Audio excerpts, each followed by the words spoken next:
राजधानी पटना के बांकीपुर विधानसभा क्षेत्र में उपचुनाव होना है। यह उपचुनाव 30 जुलाई को होना है और इसको लेकर आज से नामांकन की प्रक्रिया भी शुरू हो चुकी है।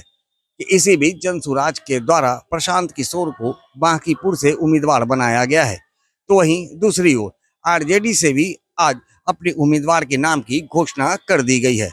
इस बात की जानकारी देते हुए क्या कुछ कह रहे हैं आरजेडी के प्रदेश अध्यक्ष मंगली लाल मंडल, पहले वो सुनिए। हमारी पार्टी ने निर्णय किया है कि यहाँ से हमारी पार्टी की उम्मीदवार श्रीमती रेखा कुमारी होगी, क्योंकि जो बिहार विधानसभा आम निर्वाचन 2025 में हुआ था, उसमें हमारी पार्टी ने महागठबंधन की उम्मीदवार के तौर पर श्रीमती रेखा कुमारी उर्फ रेखा गुप्ता को उम्मीदवार बनाया था और करीब 43,000 वोट उनको आया था और सेकेंड किया था। तो पार्टी ने फिर फैसला लिया कि हम उन्हीं को उम्मीदवार बनाएंगे।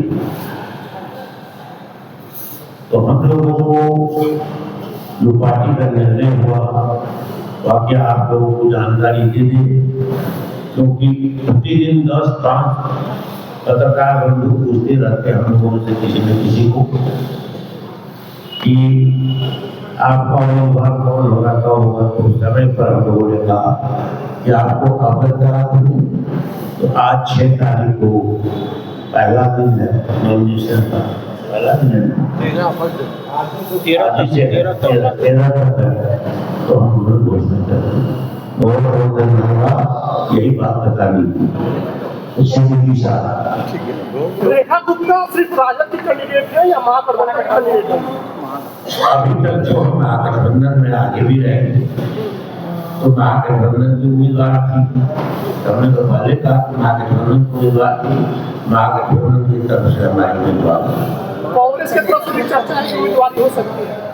कांग्रेस से हमारी कांग्रेस ने कोई ऐसी बात नहीं की महागठबंधन से हटने का या महागठबंधन से अलग हटकर के उम्मीदवार करने का, ऐसी कोई बात नहीं। हम लोग एक हैं, एक रहेंगे। मंगली लाल मंडल ने कहा है कि रेखा कुमारी को आरजेडी से उम्मीदवार बनाया गया है, जो कि पूर्व में यानी कि 2025 के हुए विधानसभा चुनाव में भी उनको बांकीपुर से टिकट दिया गया था और वो भी चुनाव लड़ी थी और वो दूसरे स्थान पर रही थी।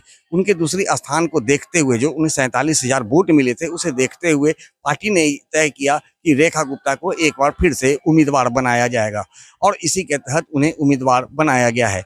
बता दें कि बांकीपुर विधानसभा क्षेत्र जो है पिछले 30 वर्षों से अधिक समय से लगातार बीजेपी के कब्जे में है। नितिन नवीन पिछले कई वर्षों से लगातार उस विधानसभा क्षेत्र से चुनाव जीतते आ रहे हैं, लेकिन उनके राष्ट्रीय अध्यक्ष बन जाने के बाद अब वो सीट खाली हो चुका है और उसी पर अब चुनाव होना है, जिसको लेकर के प्रशांत किशोर, रेखा गुप्ता ने अपना ताल तो ठोक दिया है, लेकिन बीजेपी की ओर से अभी उम्मीदवार के नाम की घोषणा नहीं की गई है।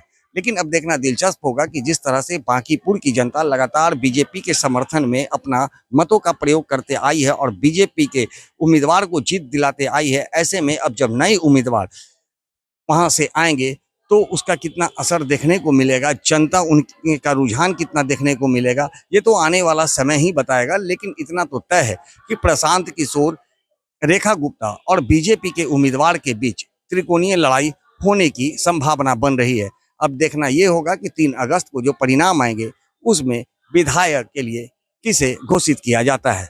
सहयोगी आनंद के साथ Gyanand Verma, AVI nation news, Patna.